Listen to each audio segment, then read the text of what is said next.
دوسری حدیث بھی بخاری اور مسلم سے ہے، مشکات میں 2083، آپ صلی اللہ علیہ وآلہ وسلم نے فرمایا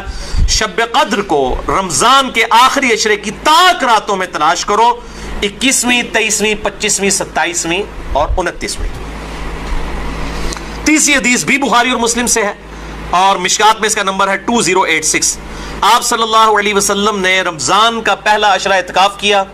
پھر دوسرا عشرہ بھی اعتکاف کیا، پھر سر مبارک خیمے سے باہر نکالا اور کہا کہ میں نے پہلا عشرہ اعتکاف کیا تھا شب قدر کی تلاش میں، لیکن مجھے نہیں ملی، دوسرے میں بھی نہیں ملی۔ پھر ایک فرشتے نے آ کے مجھے خبر دی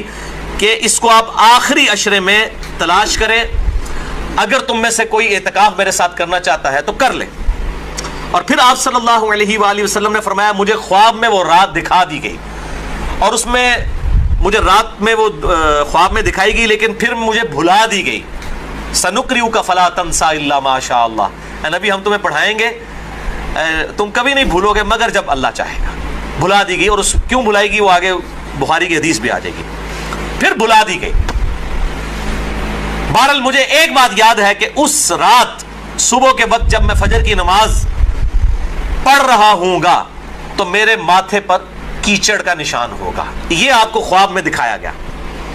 اور اسی حدیث میں الفاظ ہیں کہ 21ویں رات جب آئی، یعنی 20ویں اور 21ویں روزے کی درمیانی رات، اس میں جب آپ نے 21ویں روزے کی جب فجر پڑھی تو اس رات کافی بارش ہوئی، مسجد نبوی کی چھت ٹپکنے لگی، اور ظاہر ہے کہ قالین وغیرہ تو نہیں ہوتے تھے، مٹی پہ ہی نماز پڑھی جاتی تھی، یہی افضل ہے،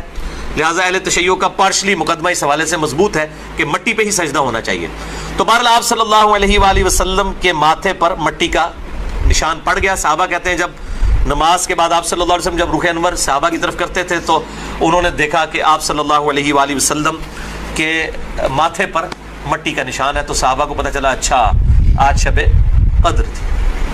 اچھا اب آپ دیکھیں کہ یہ نہیں ہے کہ کچھ شے نظر آ جاتی ہے، ہمیں صحابہ کو بھی نظر آئی، آپ صلی اللہ علیہ وسلم کو بھی کوئی چیز نظر نہیں آئی۔ اور یہاں اتنا مشہور کیا کہتے ہیں سمندر کا پانی میٹھا ہو جاتا ہے، اور ایک کوڑ مارنے چھڑ دو ان ماڈرن دور جے کسی گورے نے سن لی نا گل، وہ جناب بہ جائے گا رمضان دا پورا مہینہ روزانہ دا ایک ٹیسٹ لے گا اور کہے گا دسو کس داڑے جناب شاید نالوں میٹھا ہوتا ہے سمندر دا پانی۔ جس سارے درخت سجدے میں گر پڑتے ہیں، بھائی ہم سی سی ٹی وی کیمرے لگا لیتے ہیں، پتہ لگ جائے گا کس وقت گرتے ہیں۔ یہ سب جھوٹ ہے، کسی روایت کے اندر موجود نہیں ہے، بس صرف آپ نے قیام کرنا ہے رات کا، کوئی ایک رات اس میں ہوگی۔ اسی لیے دیکھیں یہ فکس بھی نہیں کر کے بتائی گئی کہ فلاں ہے، کہا کہ 5 ہیں، 21ویں، 23ویں، 27ویں، 25ویں، 27ویں اور 29ویں۔ چوتھی حدیث صحیح مسلم سے عبداللہ بن انیس کی، مشکات میں 2087، اس میں بھی یہ پورا واقعہ ہے لیکن اس میں الفاظ یہ ہیں، اب دوسرے صحابی کہتے ہیں کہ وہ 23ویں شب تھی،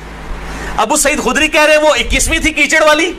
اور عبداللہ ابن انیس کہہ رہے ہیں وہ 23ویں تھی، لیکن یہی دو اختلاف آ گئے۔ تو وہ